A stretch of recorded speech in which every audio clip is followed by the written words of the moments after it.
then he said something to me. He goes, you want to see what Tupac is there? And I'm like, no, what do you mean? Everyone knows Tupac's ashes were spread. Oh, he's like, oh, okay, no. For decades, Pac's death has remained hip-hop's most haunting mystery. But in 2025, the streets are buzzing again, whispers of a secret grave in Carolina, Diddy's name resurfacing, and a trial dodging justice. The truth isn't buried, it's seeping through the cracks. And when it finally speaks, sleep will be a luxury few can afford. An empire is on the edge of collapse. Let's begin. Jeff Pearlman's explosive new biography uncovers Tupac's hidden grave and the fierce family war over his estate. Did you learn anything about his death? Yeah, I mean, so he died, it's interesting, he died in Vegas, and he was there for the Bruce Seldon, Mike Tyson. A very, very bad fight. Jeff Pearlman just accomplished what no one else ever could. He found Tupac's real grave. And believe me, the way it happened feels straight out of a Hollywood script. For almost 30 years, the world believed Pac had been completely cremated, no grave, no resting place, just ashes scattered around the world, and some even rumored to be smoked by the outlaws.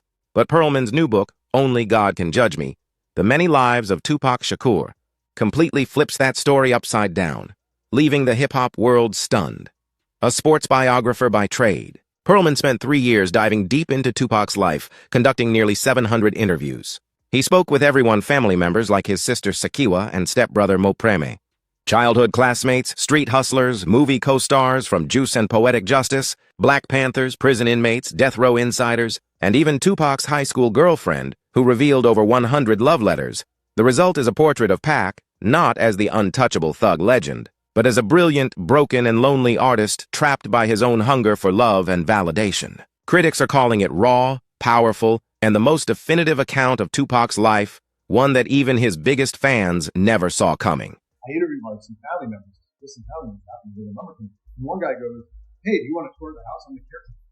And I'm like, "Oh." I just ripped my pants out of the pants for absolutely nothing. I'm like, "Yeah, I didn't even tell my wife." He's like, "Yeah." He drives me.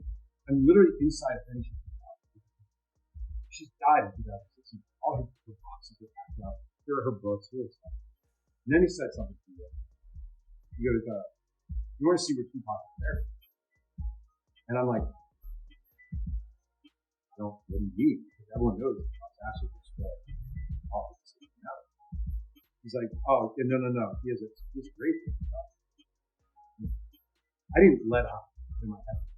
But here's where things take a wild turn. While in Lumberton, North Carolina, a small, quiet town of about 20,000 people, roughly 100 miles south of Raleigh, Pearlman was digging into Afeni Shakur's life when he crossed paths with Tupac's cousin, Dante Powers, the caretaker of the family's property. Powers mentioned he was heading to an old, abandoned house Afeni had bought back in 2000 and invited Pearlman to come along. Inside, the place was filled with nothing but dusty boxes of Afeni's belongings. And then, out of nowhere, P asked the question that changed everything. In the front, it's in the book, in the front yard, in an abandoned lot, in Lumberton, North Carolina, Tupac Shakur is right there, standing over, and I would say like full circle moment, look, standing over the high school. No one even knows it exists. Now we're like, shit. The whole book is wow.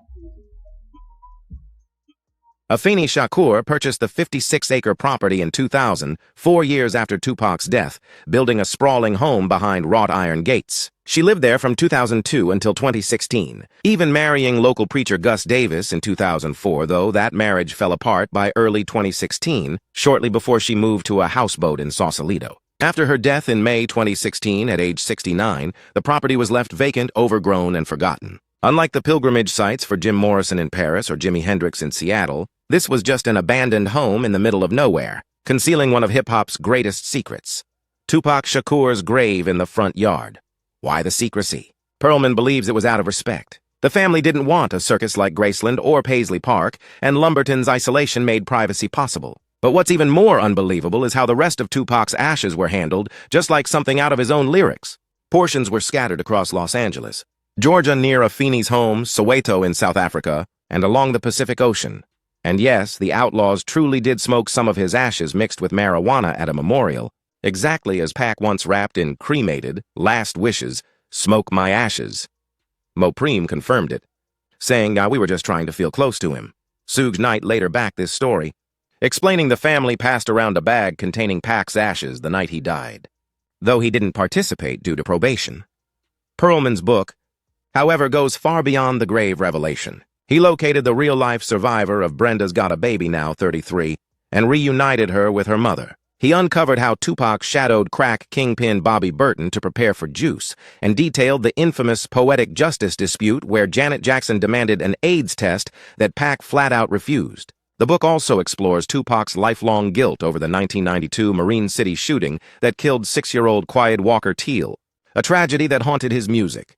Pearlman reveals Tupac's pain. His father, Billy Garland, once failed to show up for a prison visit, which Pac described as feeling like having his heart ripped out. The book includes over 100 heartfelt letters to his high school girlfriend, Mary Baldridge, exposing a poetic and tender side few ever saw. Yet, it also highlights his contradictions, how the same gentle soul who wrote love poems transformed into what Death Row's Mob James called a wannabe thug, a damn wannabe. Pearlman captures Tupac's final days with Death Row broke, isolated, and desperate. Even the BMW Suga Knight gifted him was leased. Actress Layla Rochon turned down his advances, joking, "I don't feel like getting shot." It paints a heartbreaking picture of a lonely genius whose need for validation led him into the MGM Grand Confrontation, with Orlando Anderson, the fight that ultimately cost him his life. Meanwhile, the Shakur family faced chaos of their own. In January 2022, Sakiwa Shakur and the Tupac Shakur Foundation sued Tom Wally, the former Interscope executive Afeni had, appointed as trustee, accusing him of embezzling over $5.5 million and treating the estate like his personal piggy bank. They claimed he installed himself as Amaru Entertainment's manager, creating a conflict of interest, and withheld Tupac's belongings, including cars, jewelry, gold records, and clothing valued at over $200,000, many of which appeared in the Wake Me When I'm Free exhibit without permission. Wally denied all wrongdoing, claiming he had increased the estate's value by tens of millions and acted according to Afeni's wishes. A judge ordered a full accounting by June 2022, but Sakiwa blasted it as vague and incomplete, calling for an independent audit. Amid this, the family's focus turned toward Keefe D's repeated claims from his 2008 proffer to his 2019 memoir, Compton Street Legend, that Diddy allegedly offered $1 million for Tupac's murder after the Quad Studio shooting. According to Keefe D, Diddy made the offer through Eric Zip Martin, saying he'd pay anything for those dudes' heads, a motherfin million. Diddy's name surfaced 77 times in 2024 court records and 47 times in a 2025 DEA transcript, though he has repeatedly denied the accusations as ridiculous and completely false. Police maintain he was never a suspect, but Mopreme Shakur confirmed the family hired top attorneys to re-examine the claims privately. Still, all of this only sets the stage for the larger conspiracies and ongoing legal drama that have surrounded Tupac's death for nearly 30 years. Among the wildest theories is the belief that Tupac escaped to Cuba to live with his aunt Assata Shakur, the former Black Panther granted asylum there in 1984. Some claim Fidel Castro helped smuggle him out using a body double or Nation of Islam contacts. Over the years, supposed sightings popped up: fake 2016 photos with Rihanna, alleged videos in Somalia, and stories from Cuban locals. Filmmaker Michael Nice even claimed to have proof of Castro sanctioning the escape. Suge Knight's son fueled more rumors in 2018-19, posting that Tupac was alive in Malaysia, posing with Beyoncé and 50 Cent, though he later admitted it was for promotion. Other theories placed Pac in New Zealand, East Africa, or under witness protection. Fans point to his Machiavelli persona, his cryptic lyrics, and numerology linking his death to the number 7 7-day theory, 7 weeks after death, age 25, 2 + 5 7. Some claim rearranging Machiavelli spells I'm alive K, but every single one of these theories has been debunked. The Machiavelli myth is based on a misreading of Niccolò Machiavelli's writings. Autopsy discrepancies are explained by post-mortem changes and medical procedures. Verified photos and forensic reports confirm Tupac's identity, and the cremation was done according to Afeni's wishes. Pearlman's discovery of the North Carolina burial site serves as undeniable proof. Tupac Amaru Shakur has been gone since September 13, 1996. So why does the myth persist? Because of decades of distrust, unsolved investigations, and the mystique Tupac himself created. He turned his life and death into poetry, blurring the line between man and myth. And while the world debated his fate, law enforcement quietly built a real case. On September 29, 2023, Dwayne Keith D. Davis, a 60-year-old former Southside Crips leader and uncle of Orlando Anderson, was arrested during a morning walk in a dramatic SWAT takedown. He was indicted for murder with a deadly weapon and gang enhancement, accused of being the shot caller behind the retaliation that ended Tupac Shakur's life. Do you believe Keith D when it comes to Puffy? Like when he make comments and say that, Puffy was scared of Tupac and Suge, so he would use him as protection when he came to L.A., and how Puffy put a bounty on a death row chain for $1 million. Here's where the case goes completely off the rails. Keith D essentially handed investigators his own evidence. Between 2008 and 2009, he entered a proffer agreement with an LAPD FBI task force under limited federal immunity, openly confessing that he was in the front seat of the white Cadillac, obtained the .40 caliber Glock and passed it to the back seat where his nephew, Orlando Anderson, allegedly pulled the trigger. He even claimed that Diddy had offered $1 million for the hit. Then came years of public confessions. In 2018, he appeared in Death Row Chronicles and Unsolved, detailing the shooting as a retaliatory hit. The following year, he co-wrote a memoir, Compton Street Legend, where he wrote, "One of my guys in the back seat grabbed the Glock and started busting back. Tupac chose the wrong game." He doubled down in interviews with Vlad TV, Art of Dialogue, and others admitting he was there and teasing more details. But after his 2023 arrest, Keith's story shattered into contradictions. In a jailhouse interview with ABC News, he suddenly claimed everything he said before was fake just for entertainment and money. He insisted he never actually read his own book and blamed co-author Yusuf Jah for adding artistic flavor. He told his defense team that many statements were fabricated to protect drug connections and that his immunity should have applied statewide. In court filings, he argued the confessions were for show and couldn't be used against him, even claiming he wasn't in Las Vegas at all that night but in L.A., surrounded by 20 to 30 alibi witnesses. His own son publicly called him a liar and a faker. Former LAPD detective Greg Kading, who originally interviewed Keith in the 2000s, called him stupid for talking after securing a limited proffer deal. Keith fired back, accusing Kading of tainting evidence, and asked, "If I was so dangerous, why'd they wait 27 years to charge me?"